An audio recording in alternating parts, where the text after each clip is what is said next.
بسم الله الرحمن الرحيم. الحمد لله رب العالمين والعاقبة للمتقين والصلاة والسلام على سيد الأنبياء والمرسلين سيدنا ومولانا محمد وعلى آله وأصحابه وأزواجه وذرياته أجمعين، أما بعد.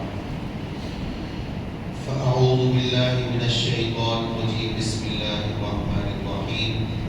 يا أيها الذين آمنوا قوا أنفسكم وأهليكم نارا وقودها الناس والحجارة عليها ملائكة غلاظ شداد لا يعصون الله ما أمرهم ويفعلون ما يؤمرون. صدق الله العظيم. وقال النبي صلى الله عليه وسلم: كلكم راع وكلكم مسؤول عن رعيته، أو كما قال عليه السلام. محترم بزرگوں اور دینی بھائیوں،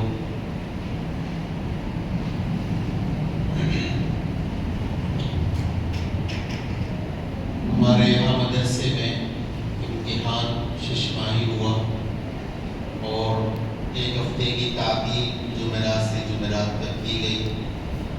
آج جمعے کا دن پہنچنے کا اور حاضری کا دن ہے. گزشتہ منگل کے روز سے میں یہاں جے پور میں ہوں. سال کے درمیان ایک بار سفر ہوتا ہے. یہ سفر ملاقاتی سفر، اور اتفاق سے کل ہمارے متعلق عزیز ان کی بیٹی کا نکاح تھا جھوٹواڑہ میں. تو کل عصر مغرب عشاء کے بعد اس میں شرکت کا بھی موقع ملا. یہاں بھی حاضری کی ترتیب ہوتی ہے. پرسوں بدھ کے روز متعدد مساجد میں کچھ دینی باتیں عرض کرنے کا موقع ملا. یہاں بھی مجھے حکم ہوا کہ کچھ باتیں آپ حضرات کی خدمت میں پیش کروں. میرے محترم بزرگوں اور دینی بھائیوں، اللہ رب العزت نے ہمیں اس زندگی میں بہت ساری نعمتیں عطا فرمائی ہیں، اور ان نعمتوں میں سب سے بڑی نعمت اور سب سے بڑی دولت وہ ایمان کی نعمت ہے، ایمان کی دولت ہے. اور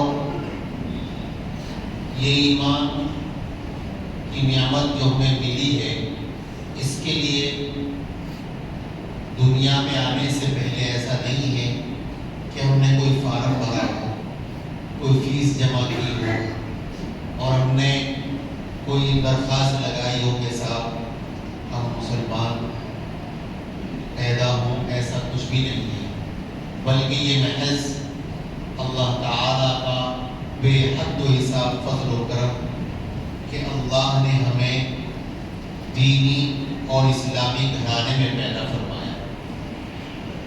ہمیں تو یہ بھی پتہ نہیں تھا کہ ہم پیدا بھی ہوں گے یا نہیں ہوں گے. اللہ نے ہمیں پیدا کیا اور ایسے گھرانے میں پیدا کیا کہ جو ایمانی اور اسلامی گھرانے. اس اعتبار سے ہم لوگ مسلمان کہلانے لگے. اور ظاہر ہے کہ بچہ پیدا ہوتا ہے، کسی بھی گھرانے میں پیدا ہو، وہ فطرت اسلام پر پیدا ہوتا ہے. حدیث میں آتا ہے کہ فَأَبَوَاهُ يُهَوِّدَانِهِ أَوْ يُنَصِّرَانِهِ أَوْ يُمَجِّسَانِهِ، کہ ہر بچہ دین فطرت پر پیدا ہوتا ہے، اسلام پر پیدا ہوتا ہے. اس کے ماں باپ اسے یہودی بنا لیتے ہیں، نصرانی بنا لیتے ہیں، عیسائی بنا لیتے ہیں، مجوسی بنا لیتے ہیں. جو ان کا مسلک اور مذہب ہوتا ہے وہی بچے کا کہلانے لگتا ہے. تو یہ نعمت اللہ نے ہمیں دی ہے.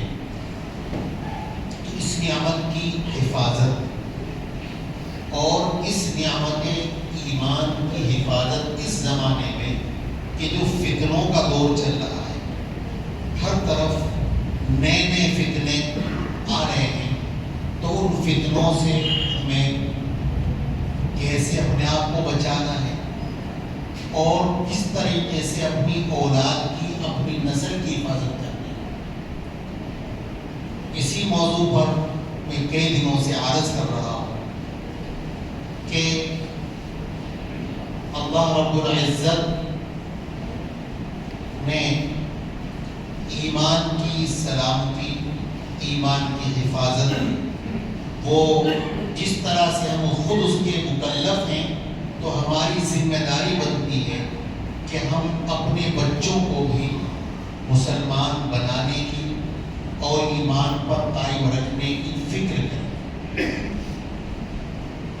صرف یہ کافی نہیں ہے کہ ہم خود تو نمازوں کے پابند ہو جائیں، خود تو ہم تہجد پڑھنے والے ہو جائیں، اور خود ہم زکوٰۃ بھی ادا کریں اور رمضان کے روزے بھی رکھیں اور صدقہ خیرات بھی کریں، ذکر و اذکار کریں، اور ہماری اپنی اولاد اس سے ہم غافل ہو جائیں، تو نجات کے لیے صرف خود کا دیندار بن جانا کافی نہیں ہے، بلکہ حدیث ہے، پیارے نبی صلی اللہ علیہ وسلم نے ارشاد فرمایا، تم میں سے ہر ایک نگراں ہے، نگہبان ہے، اور ہر ایک سے اس کے بارے میں، اس کی رعیت اور اس کے ماتحتوں کے بارے میں سوال کیا جائے گا۔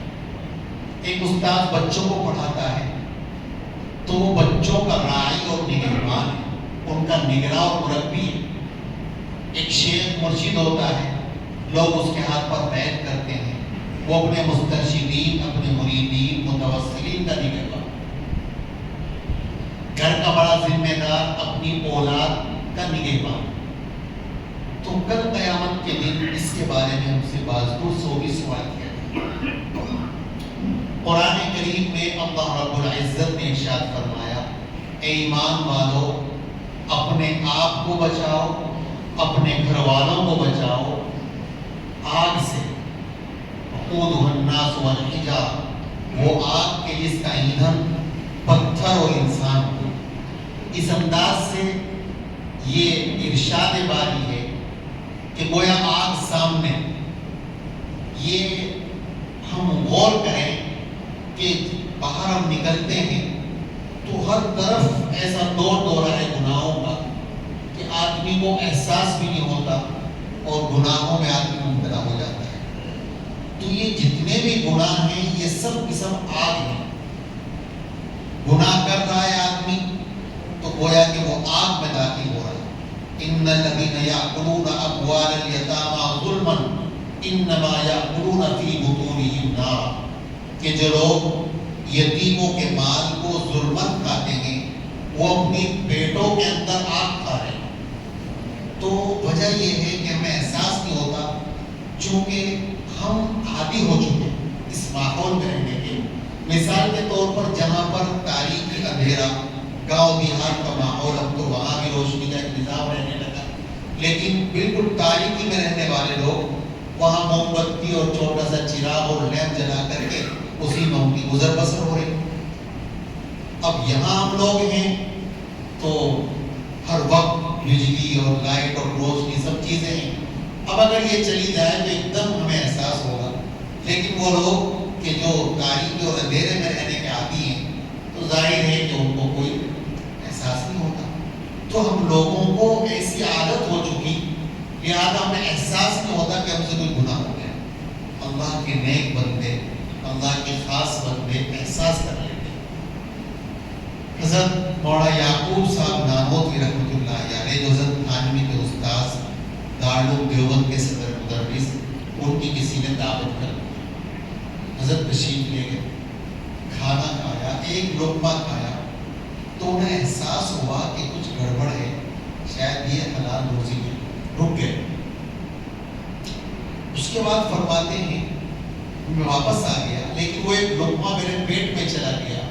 آپ اندازہ کیجئے، حضرت فرماتے ہیں کہ مجھے 2 مہینے تک بار بار یہ تقاضا لگا رہا کہ یہ گناہ کر لو، وہ گناہ کر لو، یہ گناہ کر لو، وہ گناہ کر لو، کہ ایک لقمہ مشتبہ اور حرام کھانے کا یہ اثر محسوس کیا۔ اور ہم لوگ چونکہ اس چیز کے عادی، لہٰذا میں احساس نہیں ہوتا، وہ اللہ کے نیک بندے محسوس کر لیتے ہیں، اور یہ حلال روزی کا بھی اثر ہوتا ہے۔ انہی کا ایک دوسرا واقعہ مشہور ہے حضرت نانوتوی رحمۃ اللہ علیہ کا، حضرت مولانا یعقوب صاحب نانوتوی رحمۃ اللہ علیہ کا، کہ دیوبند کا مدرسہ بالکل ابتدائی مرحلے میں تھا، چند اساتذہ میں کچھ پڑھنے والے طلبا، تو ایک ایسا آدمی کہ جو لکڑی کا کام کرتا تھا، جنگل سے لکڑیاں اکٹھی کر کے اور وہ فروخت کرتا تھا اور اپنا گزر بسر چلاتا تھا، اور تھوڑے تھوڑے پیسے، بندہ زمانہ تھا، ایک ایک دو دو پیسے جمع کر کے اور وہ رکھتا تھا۔ پھر جب مہینہ پورا ہو جاتا تو وہ دعوت کرتا تھا، اور دعوت میں بہت اعلیٰ قسم کا کھانا، زردہ، بریانی، قورمہ، کباب، کچھ نہیں، صرف سادہ سا کھانا تھا، میٹھے چاول، اور میٹھے چاول بھی گڑ کے میٹھے چاول بنا کے وہ دعوت کرتا تھا۔ تو حضرت فرماتے کہ اس کی دعوت کا بڑا انتظار رہتا تھا، اور اس کی وجہ یہ تھی کہ اس کی دعوت کھانے کے بعد ہمیں کوئی مہینے تک مجھے احساس ہوتا تھا کہ اعمال صالحہ، نیک اعمال کی طرف رغبت بڑھتی تھی، جی چاہتا تھا کہ میں زیادہ سے زیادہ نفلیں پڑھوں، زیادہ سے زیادہ قرآن کی تلاوت پڑھوں، زیادہ سے زیادہ دعائیں مانگوں۔ تو جو قرآن کریم میں اللہ نے فرمایا یا جو رسول قلوب من الطیبات وعملوا صالحا، اس ترتیب سے مفسرین نے نقطہ فرمایا ہے کہ حلال روزی کا نیک عمل کے اندر خاص دخل ہوتا ہے، کہ آدمی حلال روزی کمائے گا، کھائے گا، اپنی بچوں کو کھلائے گا، تو خود بخود اس کی طبیعت کے اندر نیکی کی طرف رغبت ہوگی اور اولاد کے اندر اثر آتا ہے۔ اور اگر آدمی کمائی میں احتیاط نہیں کرتا، کھانے کھلانے میں احتیاط نہیں کرتا، تو اس کا نتیجہ یہ ہوتا ہے کہ خود بخود نیک اعمال سے، نیک لوگوں سے، اہل علم سے، دینداروں سے، مسجد سے، مسجد والوں سے اندر سے عجیب اس کو وحشت رہتی ہے اور وہ دور بھاگتا ہے۔ بہرحال یہ بات درمیان میں آئی کہ ہم سب نگہبان ہیں اپنے اپنے گھروں میں، اپنے بچوں کو ہمیں دیندار بنانا، صالح بنانا، یہ ہماری ذمہ داری ہے۔ ہمارے شیخ و مرشد حضرت مفتی مہربان علی بڑھوگی رحمۃ اللہ علیہ کی بات میں نے پہلے بھی شاید سنائی ہو، بہت اہم اور قیمتی بات یہ فرماتے تھے کہ اپنی اولاد کی صحیح دینی تربیت کر دینا کروڑوں کا مالک بنا دینے سے بہتر ہے۔ اولاد کی دینی تربیت کر دینا کروڑوں کا مالک بنا دینے سے بہتر ہے۔ آج ہمارا معاشرہ بنا ہوا ہے کہ ہم اپنی اولاد کے لیے دنیاوی حساب سے سوچتے ہیں کہ اس کی کوئی دکان بھی ہونی چاہیے، اس کا کوئی پلاٹ بھی ہونا چاہیے، اس کا مکان بھی اچھا ہونا چاہیے، معاشرے کے اندر اس کا کیریئر ہونا چاہیے، لیکن دینی اعتبار سے وہ کدھر جا رہا ہے اس کی طرف ہمیں کوئی زیادہ خیال نہیں ہوتا، اور بس ایک آدھ مرتبہ کہا ٹوکا، اس کے بعد سوچتے ہیں کہ ہماری ذمہ داری پوری ہوئی۔ یہ بات صحیح ہے کہ اولاد بالغ ہو گئی تو وہ اپنی عمل کی خود مکلف ہے، وہ مسئول ہے اللہ کے یہاں، لیکن آپ کی ذمہ داری بنتی ہے کہ آپ بڑا ہونے کے حساب سے، سرپرست ہونے کے حساب سے بار بار اس کو آپ نیکی کی طرف لانے کی فکر کریں۔ آپ یہ سوچیں کہ اگر آگ سامنے جل رہی ہو اور میرا کوئی بچہ اس آگ کی طرف بڑھ رہا ہو نادانی میں، تو صرف سمجھانے میں اکتفا نہیں ہم لوگ کرتے ہیں کہ بیٹا ادھر نہیں جانا ہے، وہ آگ میں جل جاؤ گے، مر جاؤ گے، بلکہ بچہ اگر ادھر جا رہا ہوتا ہے تو تیزی سے اس کو پکڑ کر کے اور گود میں اٹھا لیتے ہیں کہ جل جائے۔ تو اسی طریقے سے ہماری اولاد گناہوں کی طرف جا رہی ہے، ہم خود تہجد کے پابند ہیں، ہماری اولاد نماز سے پابند ہے، ہم خود اپنا وقت لگاتے ہیں، چلے 4 مہینے کے لیے وقت فارغ کرتے ہیں، لیکن اپنی اولاد اس کو نہیں ہم سمجھاتے، ایک آدھ مرتبہ سمجھا کر کے اور فارغ ہو جاتے ہیں، اور شیطان یہ وسوسہ بھی ڈال دیتا ہے، ارے صاحب حضرت نوح علیہ السلام تو نبی پیغمبر تھے، ان کا بیٹا کافر رہا، طوفان سے وہ نہیں بچ سکا، ایک نبی پیغمبر اپنی اولاد کو نہیں بچا سکے۔ بات صحیح ہے، لیکن یہ تو سوچو کہ حضرت نوح علیہ السلام نے کتنے سال تک سمجھایا اس کو، 950 سال کی قرآن نے ان کی مدت بیان کی، 950 سال تک سمجھاتے ہیں۔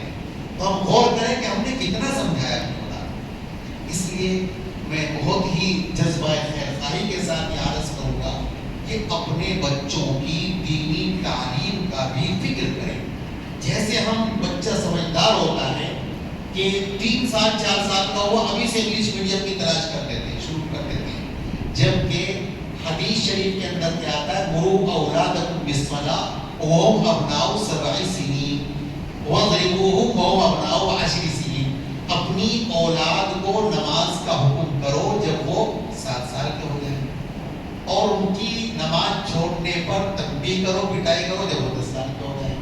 تو معلوم ہوا کہ 7 سال تک کی عمر بچے کی کھیل کود کی عمر ہے، نشو و نما کی عمر ہے، اس کے جسم کے پلنے بڑھنے کا زمانہ ہے۔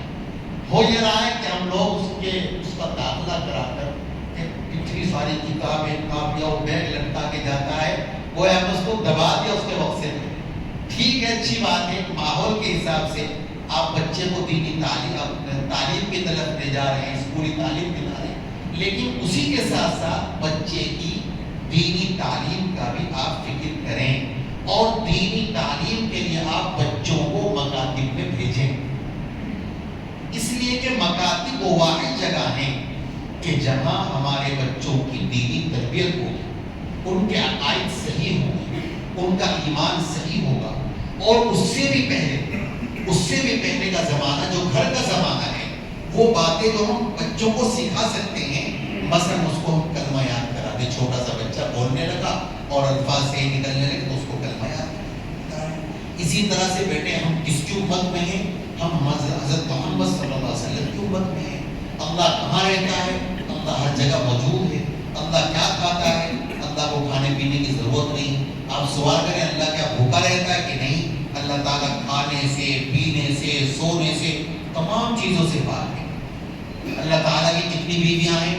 اللہ کے یہاں نہ کوئی بیوی ہے، نہ کوئی اولاد ہے، ہم سب اللہ کے بندے ہیں۔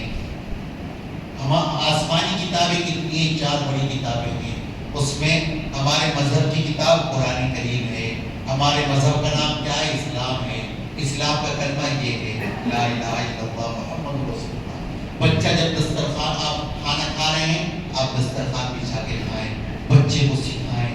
یہ ساری کی ساری باتیں وہ ہیں کہ حضور اقدس صلی اللہ علیہ وسلم کی احادیث شریفہ میں سب کی تعلیم موجود ہے۔ حضرت ام سلمہ رضی اللہ عنہ جب آپ کی نگاہ میں آئے تو ان کے ساتھ ان کا بچہ بھی تھا عمر، اور وہ پہلے شوہر ابو سلمہ سے تھا۔ تو ان کا وہ خود بیان کرتے ہیں کہ جب میں آپ کے ساتھ کھانا کھانے لگا تو میرا ہاتھ برتن میں چاروں طرف گھوم رہا تھا، کبھی ادھر کبھی ادھر۔ تو آپ نے مجھے تعلیم فرمائی کہ بیٹے بسم اللہ پڑھ کے کھاؤ، اپنے سامنے سے کھاؤ، اور دائیں ہاتھ سے کھاؤ، یہ چیزیں سکھائیں۔ ایک صحابی حضرت اکراش رضی اللہ عنہ وہ بھی فرماتے ہیں کہ ایک مرتبہ مجھے آپ نے تعلیم دی، پھر کھجور لائے گئے دسترخوان پر جو کئی قسم کے تھے، تو میں نے آپ کی ہدایت کے مطابق صرف آپ اپنے سامنے سے کھانا شروع کیا۔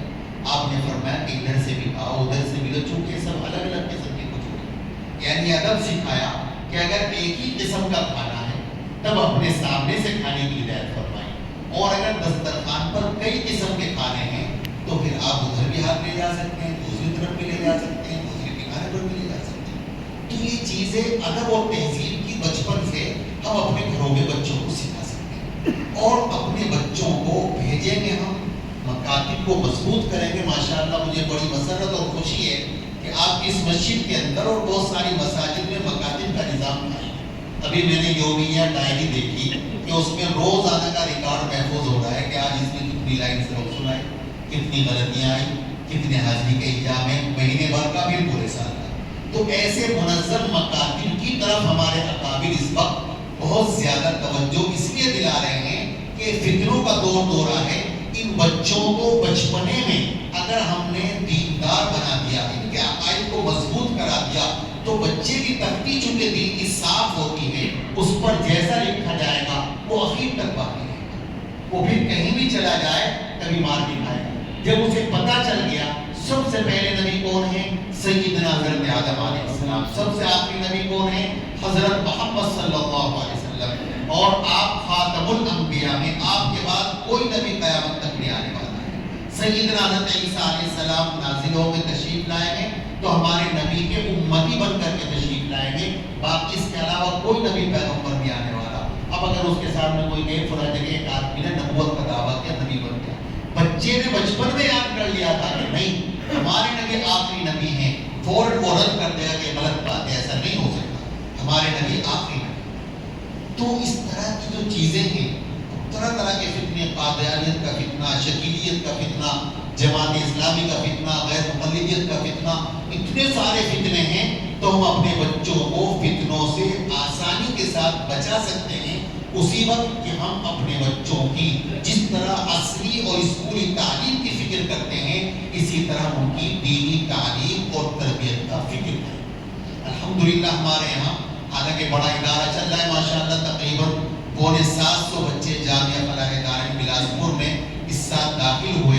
اپنے جے پور شہر کے بھی 50 سے زیادہ بچے اس سال آئے ماشاءاللہ مختلف جماعتوں میں، لیکن اس کے ساتھ ساتھ اسکول کا بھی نظام چل رہا ہے، لیکن ہر بچے کا جیسے دینی تعلیم کا نظام ہے اسی کے ساتھ ساتھ عصری تعلیم دینیات کے ساتھ وہ سارے کے سارے بچے جو مختلف اسکول کالجوں میں جاتے تھے، وہاں کوئی انتظام نہیں تھا اس کا دینی تعلیم کا۔ جب سے مدرسے کا اسکول شروع ہوا تو تعداد بڑھ کر کے 550 ہو گئی، جبکہ وہ مشکل سے 100 بچے بھی یہاں پر ہیں۔